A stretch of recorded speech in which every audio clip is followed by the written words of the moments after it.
Halo, apa kabar? Senang sekali bisa ketemu lagi. Di sesi kali ini, kita akan coba sesuatu yang sedikit beda dan seru banget.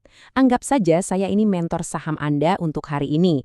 Kita bakal bongkar sama-sama laporan keuangan sebuah perusahaan, bener-bener step by step, supaya Anda ngerti cerita apa sih yang ada di balik deretan angka-angka itu. Coba deh jujur sama diri sendiri. Kalau lihat saham yang kepikiran cuma harganya naik turun, atau Anda beneran penasaran sama kesehatan bisnis di baliknya? Nah, ini pertanyaan krusial. Soalnya banyak banget yang kejebak cuma ngeliatin grafik harga tiap hari. Padahal investor sejati yang bener-bener bangun kekayaan jangka panjang, mereka tahu kuncinya itu cuma satu, paham betul bisnis yang mereka beli. Makanya hari ini kita akan langsung praktek. Kita bakal bedah laporan keuangan beneran dari perusahaan yang terdaftar di bursa kita, yaitu Gema Graha Sarana Tbk. Kode sahamnya GEMA. Siap? Yuk kita lihat bareng-bareng apa aja yang bisa kita temukan. Oke, kita mulai ya. Langkah pertama, sebelum kita pusing sama angka, kita kenalan dulu sama perusahaannya. Ibaratnya tak kenal maka tak sayang kan? Jadi, siapa sih Gema ini sebenarnya? Dan bisnisnya apa? Jadi, Gema Graha Sarana atau GEMA ini bisnisnya di sesuatu yang dekat banget sama kita loh, interior dan furnitur.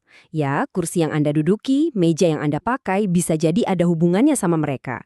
Mereka ini salah satu pemain utama di industri ini di Indonesia. Nah, yang perlu Anda tahu, GEMA ini bukan cuma satu perusahaan tunggal. Dia itu kayak sebuah grup, punya beberapa anak. Ada PT Prasetya Gema Mulia yang tugasnya distribusi komponen interior. Terus ada PT Laminateh Kreasi Sarana, ini fokusnya ke bahan laminasi.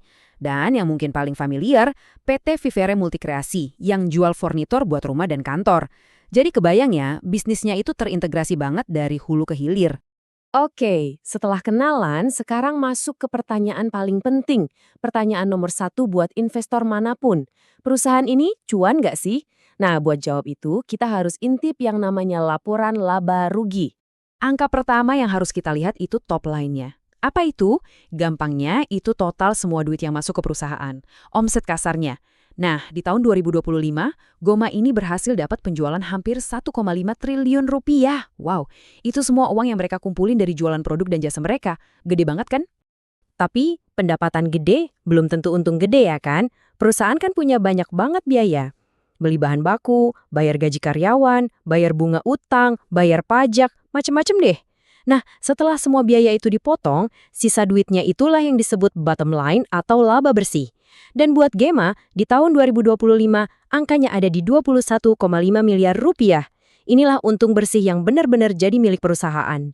Oke, 21,5 miliar itu bagus. Tapi yang lebih bikin kita sebagai investor senyum itu apa? Pertumbuhan. Coba lihat, Gema ini nggak cuma untung, tapi untungnya naik. Dari 19 miliar di tahun 2024, jadi 21,5 miliar di 2025. Nah, laba yang bertumbuh konsisten kayak gini, ini sinyal yang sangat-sangat positif. Laba itu penting banget. Tapi itu baru satu bab dari ceritanya. Sekarang kita harus jadi dokter buat perusahaan ini. Kita mau lakukan semacam medical check-up keuangannya. Dan alatnya namanya neraca keuangan atau dalam bahasa Inggrisnya balance sheet. Konsep dasarnya simple banget kok. Bayangin gini, semua harta yang dipunya perusahaan itu namanya aset. Sumber dananya cuma dari dua tempat. Kalau nggak dari utang ke pihak lain, itu liabilitas. Ya dari modal sendiri atau modal para pemilik saham, itu ekuitas. Jadi rumusnya selalu aset sama dengan liabilitas ditambah ekuitas. Selalu seimbang. Sekarang kita terapkan ke Gema. Coba lihat diagramnya. Kelihatan jelas kan gimana aset mereka didanai? Ternyata porsi liabilitas atau utangnya itu 755 miliar, sementara ekuitas atau modal sendirinya 426 miliar. Artinya apa? Yap, artinya porsi utangnya lebih besar dari modal sendiri. Nah, ini poin yang harus kita cermati. Gema lebih mengandalkan utang untuk membiayai operasinya. Ini tuh kayak pedang bermata dua. Di satu sisi, utang bisa bikin bisnis lari lebih kencang. Tapi di sisi lain, risikonya juga lebih tinggi. Kenapa? Karena bunga utang itu harus dibayar terus, nggak peduli bisnis lagi untung atau rugi. Biar nggak cuma kira-kira, kita langsung intip catatannya di laporan keuangannya. Nah, di sini kelihatan jelas banget total utang bank mereka di akhir 2025 itu nyaris 100 miliar rupiah. Angka ini benar-benar nyata dan mengkonfirmasi apa yang kita lihat di diagram tadi.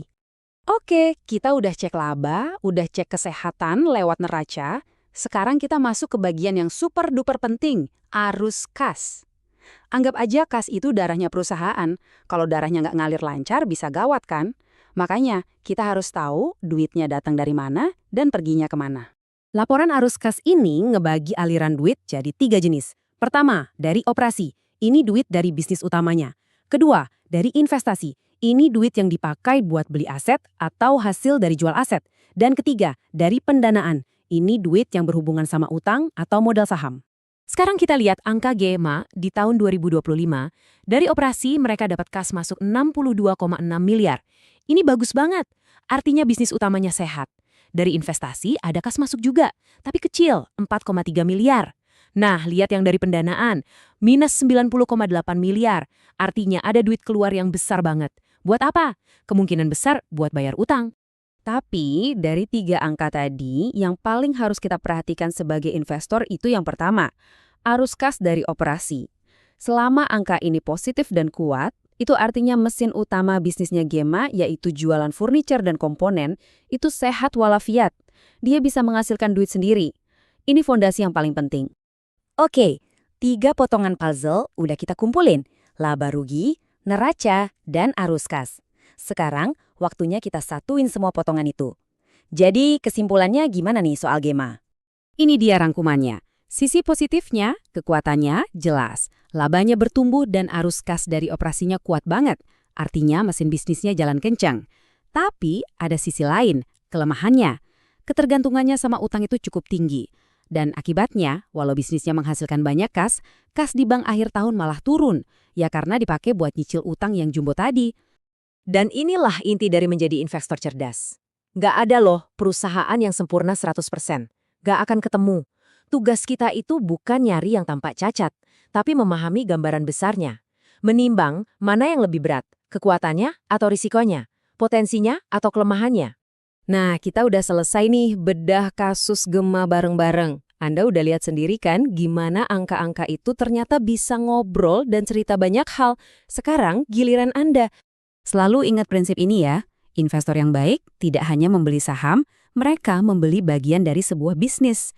Jadi tiap kali mau klik buy, ingat, Anda itu lagi beli sepotong kecil dari perusahaan beneran, lengkap dengan semua kelebihan dan kekurangannya.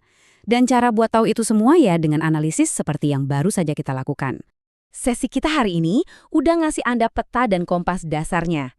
Jadi, pertanyaan terakhir dari saya sebagai mentor Anda, sekarang Anda sudah tahu caranya membaca cerita di balik angka, perusahaan mana yang akan jadi korban analisis Anda selanjutnya? Selamat mencoba, perjalanan Anda baru saja dimulai.